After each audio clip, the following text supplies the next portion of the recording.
That's super interesting about the day job thing. But then obviously you've got rent to pay or mortgage to pay, bills that need to be paid, and you found support with some brands to do this big project. What's the process behind something like that? Is it draw up a business plan, as it were, a vision board, and then pitch to brands?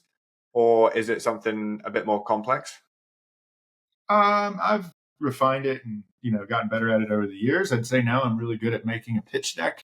I think for anybody out there with any plan where you're going to need the support of others, being able to give people really concise and easy stuff with visual representations, a way to get them into the experience and get them excited about it, is really important.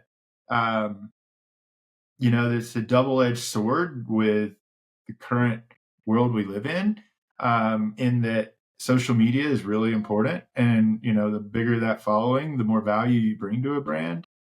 That's a really interesting one and complex one for me. I think I'm a little too old to be like a natural Instagrammer. It doesn't come naturally to me, but I do see the value in telling my story online so that other people can get excited about it and brands find value.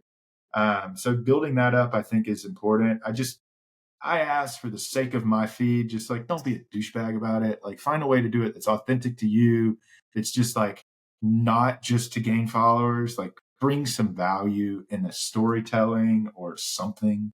I'm not going to go too deep into my rant on that, but yeah, I mean, those things are important. And then it's just aligning with brands that see your vision and find value in you for whatever it is. And I think that's a key component beforehand, before shopping to a brand.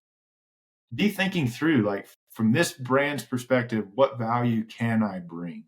And that can find itself in a multitude of ways, but it's important to have that internal conversation before going to a brand and then just being like, duh, I just want you to pay for me to do shit.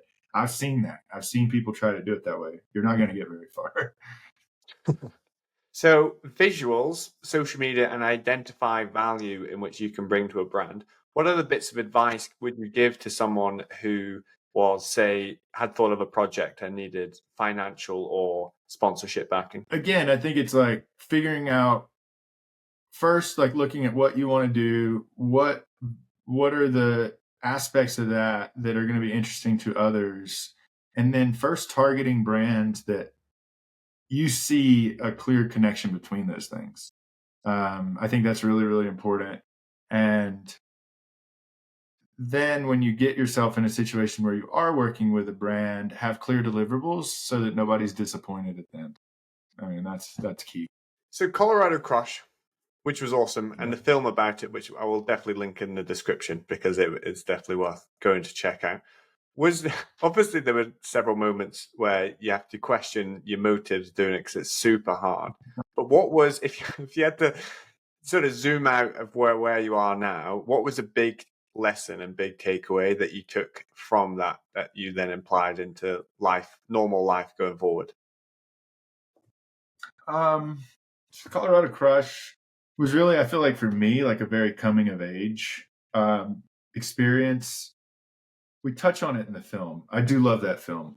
Reese Robinson, the filmmaker, is so talented. We've worked together since on a lot of projects.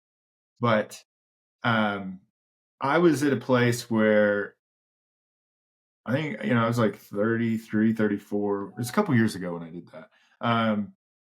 Where my father died when I was really young. I didn't really realize, only gradually over time, like how much that impacted who I was and how I was operating in life.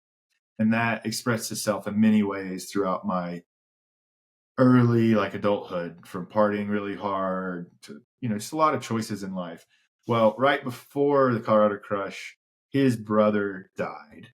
And it really, like, it hit home to me that there was like a lot of unfinished business of me trying to understand who I was as an adult, really starting to solidify myself into manhood.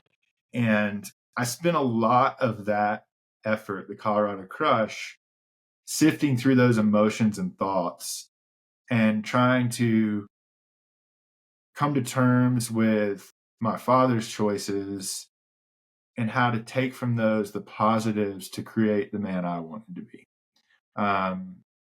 So that was a lot of it, because what was great about the Colorado Crush was all of this was in the wilds of Colorado, much different than, say, running across the US, or a lot of the other efforts I've done have been on roads where you're constantly dodging cars, trucks, everything else. And it's very taxing in that way, where the Colorado Crush allowed me to just dream and wonder and sift through emotions and thoughts, because you're out, and exactly what nature should do for you is just like evoke emotion, evoke thought and stuff like that. So yeah, interpersonally, it was like coming out of it, I just felt really strong. I felt very confident in myself, in my abilities as an athlete, but also in my resolve to do big things. Like, that my Transcon run could have been a fluke. It could have been like, oh, I did this thing and that was just this thing, and I'll tell my grandkids about it one day. But after doing the Colorado Crush, it was like, no, this is me. This is where I'm going to establish myself for this portion of my life. Yeah. Sorry, a lot of long-winded answers, but I think that kind of summed It's that awesome. How it should be. This is great. I feel like we're having a fireside chat. That's great.